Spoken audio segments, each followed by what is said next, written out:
Alors, bonjour. Donc, aujourd'hui, ma Télé 09 reçoit à domicile, dans un cadre verdoyant, hein, on va dire, parce qu'il fait très beau aujourd'hui. Donc, je reçois aujourd'hui Alix Chenet pour l'exposition Panique phréatique. Donc, cette exposition ne va pas tarder à avoir lieu, mais elle va nous en parler plus précisément.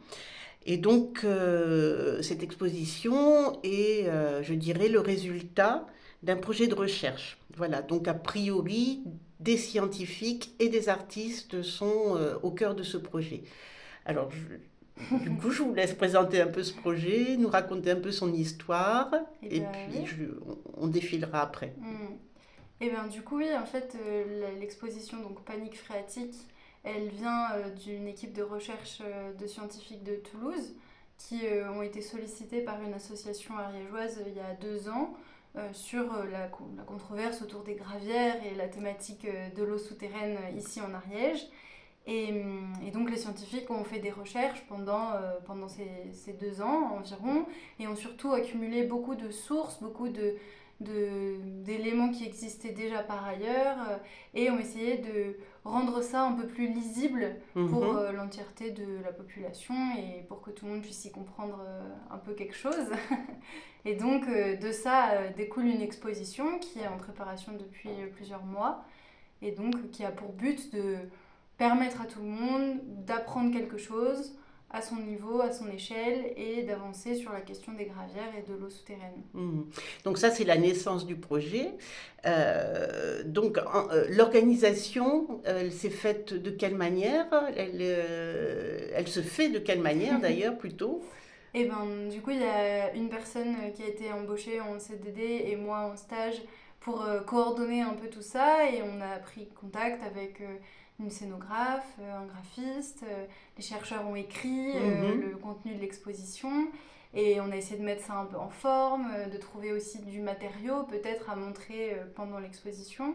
Et donc de mettre un peu tout ça en discussion pour produire quelque chose qui soit à la fois ludique et artistique parce qu'on a aussi des artistes sur le projet, notamment Mayol Tout le Monde qui fait une production visuelle qui sera dans l'exposition, Zélif qui est comédienne et artiste qui va déambuler dans la ville samedi pour le vernissage.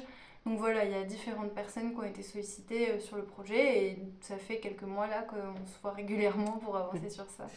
Et alors, donc, on peut donner le lieu, on peut Oui, donner la date, on peut donner un peu des éléments qui peuvent faire venir du monde, on va dire. tout à fait. Effectivement, bah, du coup, l'expo, elle commence donc samedi 3 mai, donc ce samedi, à l'Estive, donc à Foix.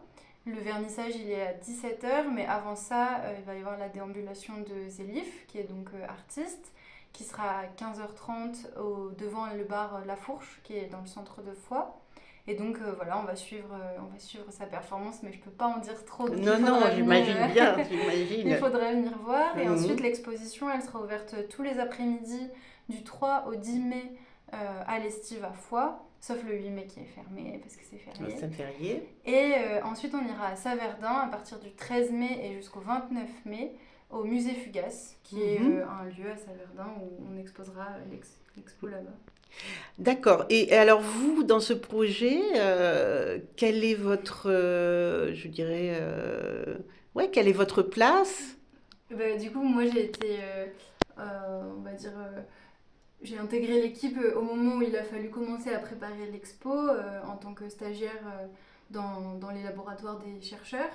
Et donc ma mission principale c'était de coordonner les gens entre eux, organiser les discussions, voir que personne n'ait rien oublié, être sûr que l'expo puisse avoir lieu en temps et en heure, ce qui est le cas, on l'espère, elle sera bientôt montée à l'Estive. Donc ça c'était mon rôle. Après moi j'étais aussi dans l'équipe parce que je prévois de faire une thèse et donc ça me permettait aussi de toucher du doigt le monde de la recherche et de voir un Mhm. peu des nouvelles formes de rendre les résultats de recherche publics. Mhm. Vous êtes passionné en tout cas. Oui, c'est super Ça, intéressant. ça se voit et ça s'entend. Bon, et qu'est-ce qu'on pourrait rajouter par rapport à cette exposition Et ben qui pourrait je veux dire, donner encore plus envie. En plus de l'exposition, on prévoit des ateliers. Quasiment tous les jours, il y a des ateliers différents. Le programme est retrouvable sur les affiches et directement à l'expo si vous voulez venir voir le programme là-bas. Et donc, il va y avoir des ateliers de discussion, des projections de films, des conférences sur la thématique des déchets, sur la thématique de l'eau. On a aussi des ateliers pour les enfants, de dessin, d'écriture.